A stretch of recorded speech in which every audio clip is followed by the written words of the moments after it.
Yam. They said Igbos love money, but Nnamdi Kanu proved them wrong. Even 500 billion naira couldn't break him. Sanusi salutes Nnamdi Kanu's loyalty to Biafra. When they say the Igbos love money, remind them that Mazi Nnamdi Kanu is still in prison.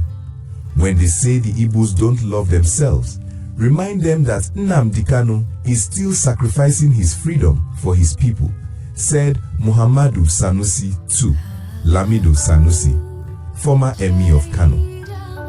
According to Sanusi, Sunday Igbo was allegedly offered 50 billion naira to abandon his agitation for the Oduduwa Republic, and he accepted.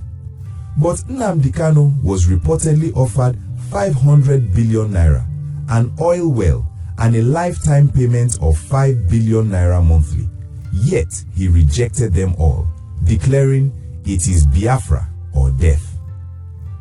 Sanusi described Kanu as a man whose conviction goes beyond comfort and whose sacrifice will be remembered by history. Loyalty, conviction, and the debate over sacrifice. The statement attributed to Sanusi. Recent public commentary attributed to Muhammadu Sanusi II has reignited conversations across Nigeria and the diaspora about conviction, sacrifice, and the meaning of political struggle. His remarks praising the steadfastness of Nnamdi Kanu have circulated widely, especially the powerful claim that immense financial inducements allegedly failed to persuade Kanu to abandon his political position. Whether viewed through the lens of politics, symbolism, or historical narrative, the statement has become a focal point for discussions about loyalty, identity, and the perception of the Igbo people in national discourse. Sanusi's remarks directly challenge a long-standing stereotype frequently repeated in political and social conversations, the claim that Igbos are driven primarily by economic ambition. By pointing to the continued detention of Kanu and his refusal, according to the statement, to accept enormous financial offers in exchange for abandoning the Biafra cause, Sanusi reframes the discussion. Instead of viewing the Igbo identity through the narrow lens of commerce, he presents an example meant to highlight commitment, ideological conviction, and willingness to sacrifice personal freedom for political belief. Reframing the narrative about Igbo identity. For decades, public stereotypes about various ethnic groups in Nigeria have shaped political rhetoric and social perception. The Igbo people are often described as entrepreneurial, hardworking, and economically driven, traits that are frequently praised but sometimes distorted into the accusation that material gain outweighs collective loyalty or political commitment. Statements such as the one attributed to Sanusi attempts to disrupt that narrative by pointing to an individual whose situation appears to contradict the stereotype. The argument presented is simple yet emotionally powerful. If a person widely associated with a particular ethnic group remains in prison rather than accepting vast wealth, then the simplistic claim that the group values money above all else cannot fully explain reality. In this framing, Kanu becomes more than a political figure. He becomes a symbolic counter-example to a stereotype that many feel has been historically used to diminish the political grievances of the Igbo population. Allegations of financial offers and their symbolic meaning. According to the widely circulated account, Kanu allegedly rejected extraordinary financial incentives, including massive sums of money, access to oil resources, and a lifetime payment of 5 billion naira monthly. Yet he rejected them all, declaring it is Biafra or death. The narrative portrays a man choosing imprisonment over unimaginable wealth, a decision that resonates strongly in societies where economic hardship makes financial security a central aspiration. In political storytelling, symbolism often carries more influence than the precise numbers involved. The central idea conveyed by the story is that conviction can outweigh comfort.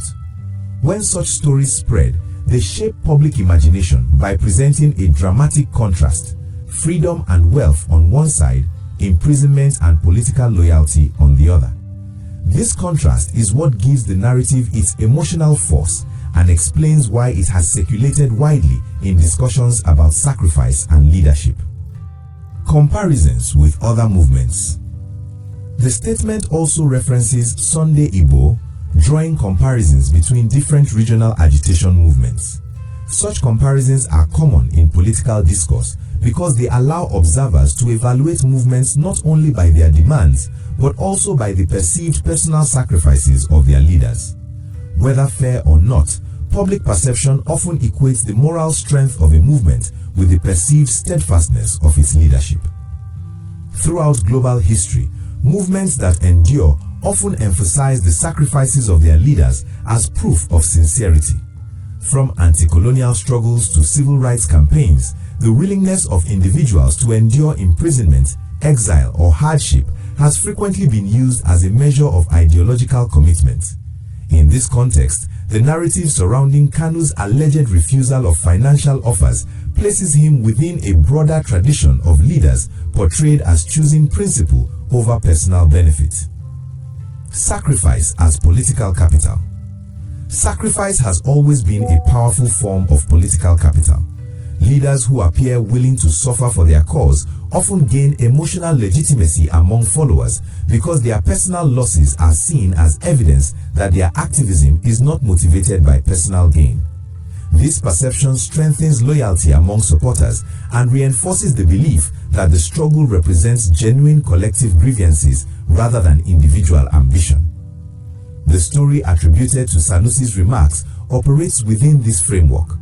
By emphasizing the idea that wealth could not persuade Kanu to abandon his position, the narrative elevates the concept of sacrifice to the center of the political conversation.